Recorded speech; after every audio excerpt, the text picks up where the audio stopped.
I'll go for a test sail today. Pretty light winds, a couple of knots, maybe 5 max. So I decided to just get, I needed to get I just want my sailing instruments up. I don't like sailing without them. Now that I have them, a couple of years ago when I first got the boat, or I guess 3 years ago now, I did a fair amount of sailing with no instruments because none of them worked, and they were originally I think Signet Marine.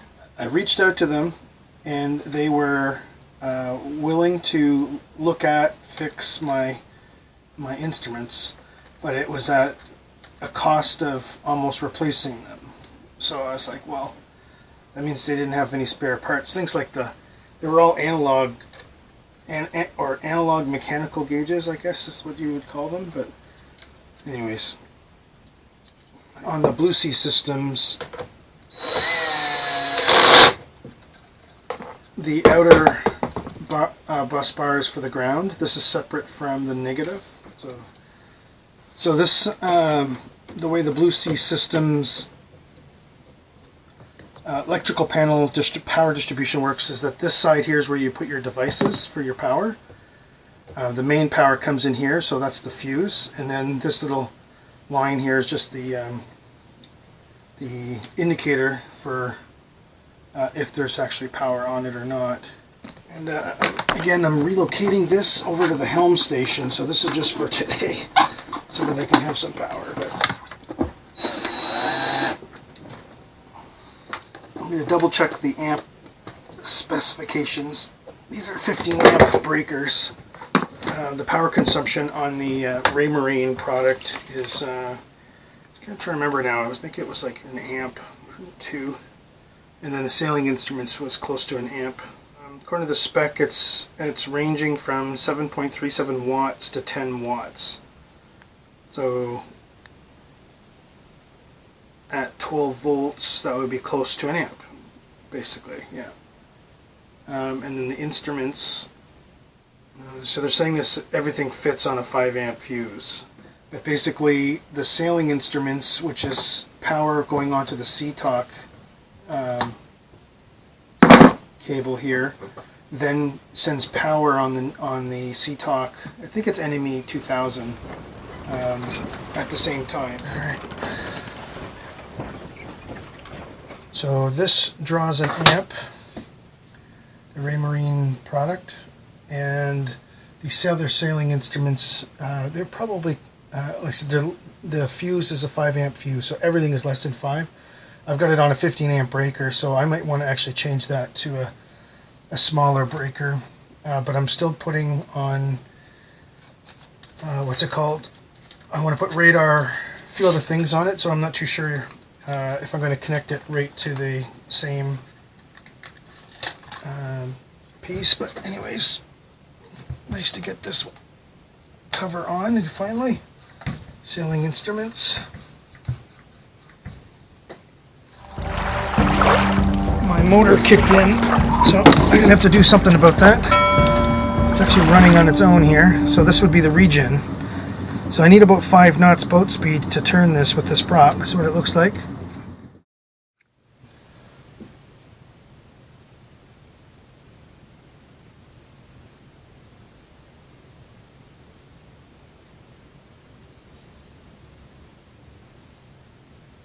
And there we go. Chartplotter. That's where I am. You can see my my boat moves around a fair amount here. These are some of my last tracks.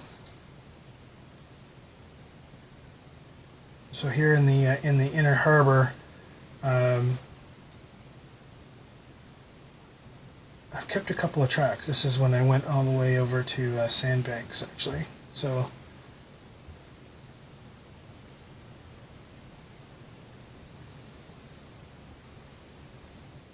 my depths right now, so now it's getting the actual readings from the instruments. So my apparent wind's coming in from, the wind shifted now while I was working on this. It was behind me, but now it's in front of me, so it's pretty easy to get out.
don't mind a windy sail, but sometimes I like just a nice simple sail too. So you can see here, oh, looking pretty good.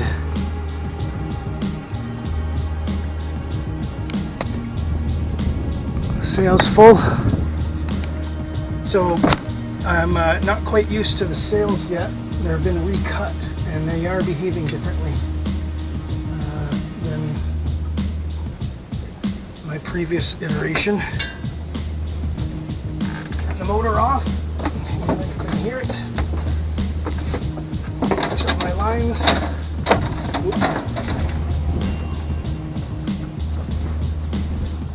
I'm going to tack now. Tacking.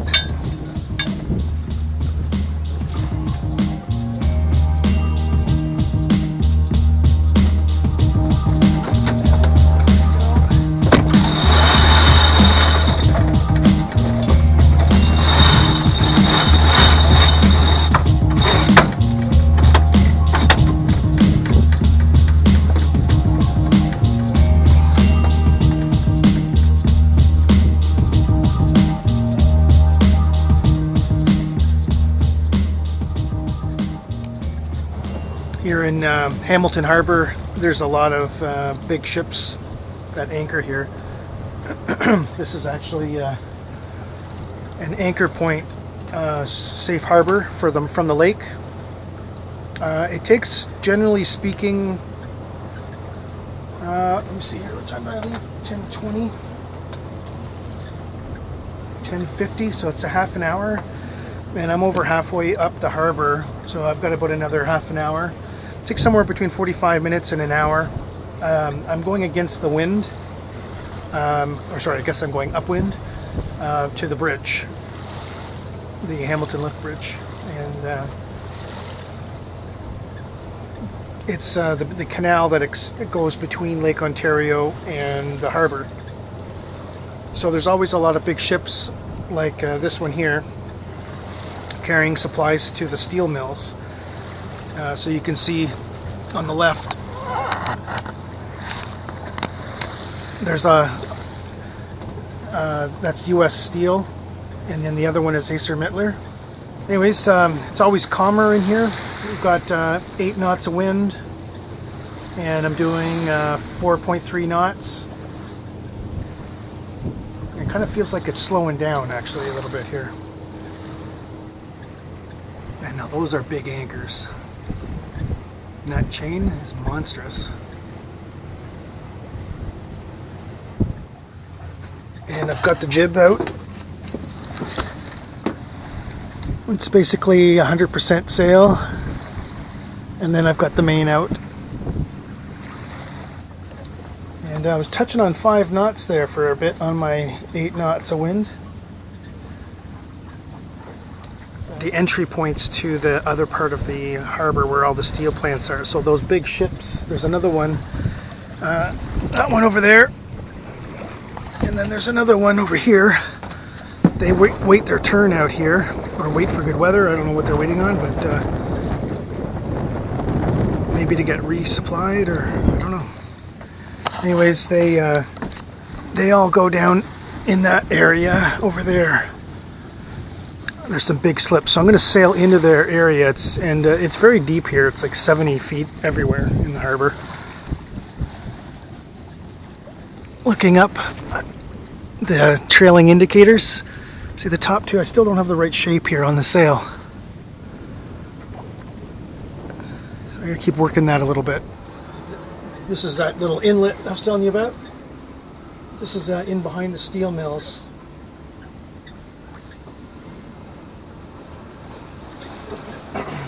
There's a part up here where all the birds congregate, and it is very smelly. There's so much bird poop everywhere. The air is foul.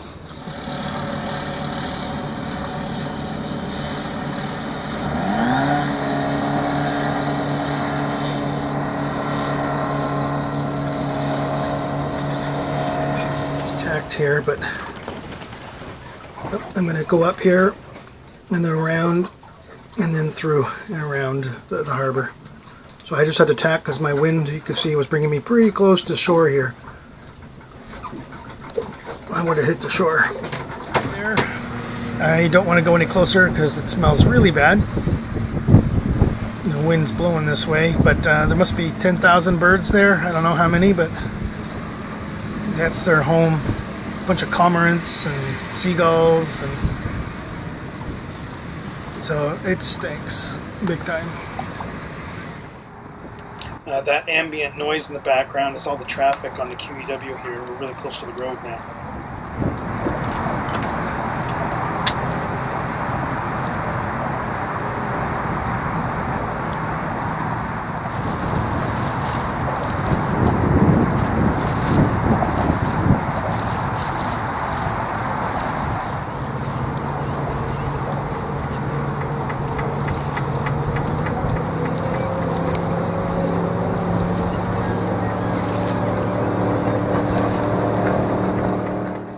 Right there is why I like my e-boat.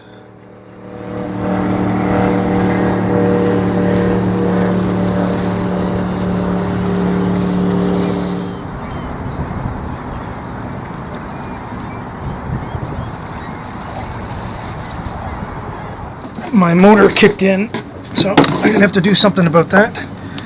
It's actually running on its own here, so this would be the Regen. So I need about 5 knots boat speed to turn this with this prop. That's what it looks like.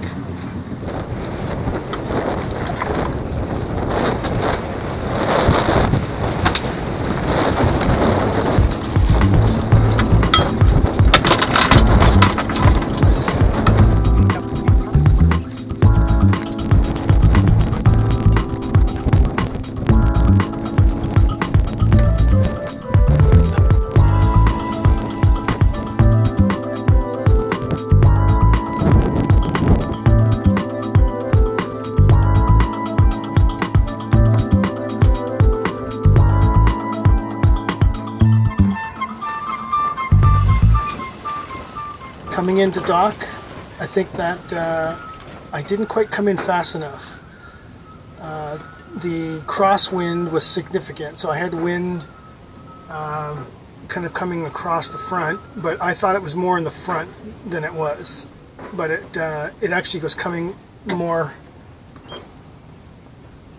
the true wind was more on the side. Interesting. So my speeds, I hit 6 knots today. It was only supposed to be 5, 7, gusts of 12, 14, so that's pretty consistent. And what ended up happening was it was gusty, so because there were periods where the boat, you could feel it wanting to heel over. That I thought today went pretty good. Thanks for watching, and we'll see you in the next video.